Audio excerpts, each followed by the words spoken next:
cowboy coffee every morning, man. Alright guys, I got the new wood stove installed here. I didn't get any footage of it because it was getting dark and it was getting pretty cold when I got going on it, so I just kind of slapped it in and kind of had to hurry. But anyways, I love it so far. It's nice being able to sit here and watch the fire. It heats the cabin really well.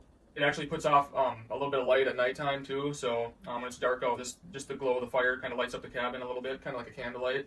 It's really cozy. So I think I'm going to like this, being able to sit here and watch the fire, look out my window, having my morning coffee right now.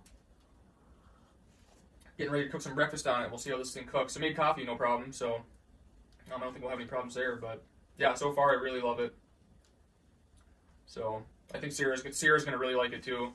She's always wanted a glass front fireplace in here, or wood stove, so she'll be back up here at some point here, probably next week, I'm thinking. She's got some other stuff going on, so her and Skeeter will be back here, and we'll be back in here for the winter, so.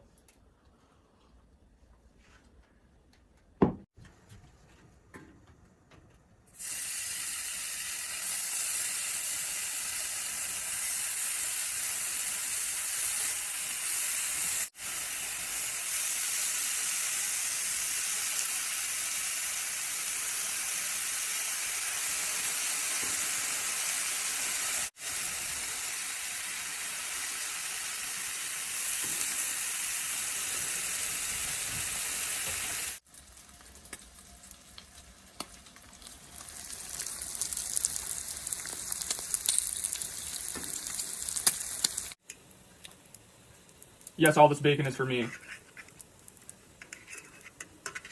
I figure I burn off the fat, you know, when I'm pulling in wood stoves and chopping firewood when it's 20 below and stuff, so. At least that's my theory. I'm probably wrong.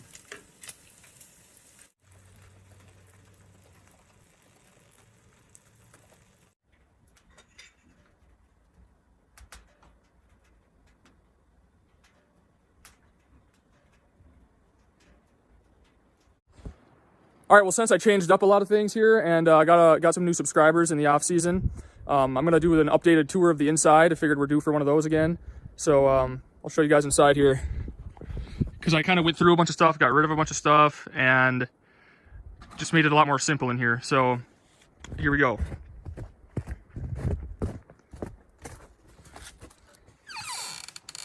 So as you walk in, there's the coat rack there, kind of hang stuff up. Got a little bench here to tie my boots and whatever, some board games and stuff underneath. Also put her shoes underneath there so they're out of the way, which is nice. This used to be the counter that I had in the kitchen. It was kind of a counter, like an island thing that we had. It was taller, but I cut the legs off to make it more the height of a table, because we really needed a table in here bad. So I put it right there. I got a couple chairs here so people can, you know, we can sit around there, and I got some extra chairs out back, and that'll be really nice. And it kind of doubles as a desk too, and I can look out the window and read and write in my journal or whatever, work on something. Little shelf up top there. Right here, I got rid of the futon. So the futon is going to go in the tiny house actually. And this is going to be bunk beds. I'm going to make bunk beds right here. They'll be about the same width of this table. So it's going to take up a lot less space, and it'll be nice because you can sleep 2 people there. And then anybody else can use cots or something. But I think I'm going to like that a lot better because you can see I decorated a little bit in here too. But right here is going to be, I got a rocking chair I'm going to put here, and then some other seating to put right here so you can kind of sit around the wood stove, which is where I'll be hanging out most of the time anyway, you know, unless I'm eating or writing or whatever, or cooking. But pretty much I like to be huddled around the wood stove, and with that glass front on the wood stove now, that's going to be, it's just super cozy to sit there and watch the fire. And I can still look out my nice big window here, which is about where that moose went, kind of headed out through there in my last video. So that'll be cool. I'd like to see him out there. Hung up some pots and pans.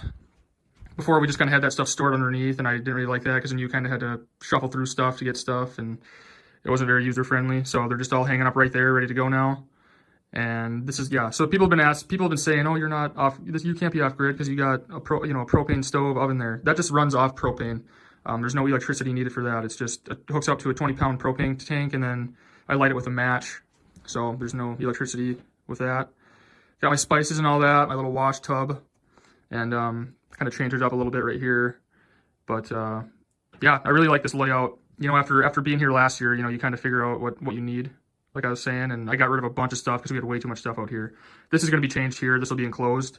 so you won't see any of this. And I just got some stuff laying on top of that right now, but that'll look a lot nicer. Have some doors actually, and some good storage space in there for other food and stuff like that. But yeah, I'm pretty happy with this. I think this is gonna be a much better layout, and like I said, now that I've been in this cabin enough, I know kind of what I want. So, oh, and then this door here is sealed off right now. A lot of people have been asking about that. That was the addition to my kind of little rustic bathroom I had last year. I tore that off, and I'm going to do something different there, but that's going to be sealed off for a little bit until I start that project. So that's why that's like that. But yeah, pretty excited for this year out here.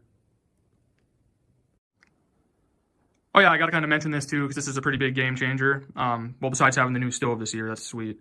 But and there will be some heat shields around here too. But anyways, this stovepipe here, that Class A chimney that I hook into now, that only has 2-inch clearances around it. So I was able to add a lot more insulation around that. So I'm gonna have a lot more heat retention. Because last year, I just had the tarp for the roof, and where that kind of square is there with those 2x4s going this way, that was all just tarp. So I lost a ton of heat going through there. So now that's all insulated, and with the metal and everything, it's gonna hold a lot more heat in here, which is gonna result in me burning a lot less wood, which I'm a fan of. So that is pretty nice. Well, anyways, I kind of wanted to give you guys a little bit of a updated tour there, like I said, because got a bunch of new subscribers, which I appreciate, and a lot of people were asking, hey man, do you ever show the inside? I'm like, well, yeah, I do, but it's just been a disaster lately, so I haven't really been showing that. Like I said, I was going through a bunch of stuff. So anyways, it's a little bit more set up now, still a lot to do, but we'll get her straightened up here. But so this winter, I'm excited, man. I work 6 months during the summer. I get to spend 6 months out here at the cabin, doing some other adventures around Minnesota. So I got a big trip planned this winter. I'm gonna go up into where my cabin's at. It's located near the Boundary Waters, and beautiful country. For those of you who don't know what it is, it's like the most vast wilderness that there is in the lower 48 states. It's a big canoe area, but it's a bunch of lakes that connect together, and there's nothing. I mean, it's just total wilderness, and you have to get a permit to go in there. And I've always wanted to go in there and do a big winter camping trip, maybe do a week in there. So I'm getting that kind of plan, just trying to figure out what dates I want to go in there, and of course I'll be filming that. So I'll be hiking way out, miles and miles, but I'm trying to figure out exactly where I want to go, because there's a lot of like old abandoned. I was reading this book about all these old trappers that used to trap in there before it became the Boundary Waters, and a lot of their cabins. I mean, a lot of their cabins are no longer there, but the sites are kind of still there, and you can still find a little bit of remains of them. So I kind of want to go in there and check out some of those spots. So. And do some fishing, and just being way out there for maybe a week would be pretty fun. But yeah, I'm just trying to figure out what dates are going to work for me. But I'll be taking you guys along with on that. That's going to be awesome. Like middle of nowhere, very cool. So I'm really excited about it. But anyways, that's pretty much it. I'm actually going back deer hunting right now because I haven't gotten a deer yet. In fact, I haven't even seen one. And me and Sierra really want to eat venison this winter. So I'm going to go back right now, hunt the last weekend. This is the last weekend for rifle season, and go back there. I do have a video of deer hunting coming up. That'll actually probably be posted before this one. But yeah, anyways, stay tuned. I got a bunch of things planned this winter. It's gonna be exciting. I got firewood put up actually this winter, so I'll be spending a lot less time doing that and a lot more time kind of exploring and kicking back and doing a lot of the things that I want to do. There's always work to do around here, but I got the bulk of it done, so now it's just kind of little things here and there. But anyways, stay tuned. I appreciate you guys watching and following along on this. And yeah, lots of videos coming up, man. So stay tuned.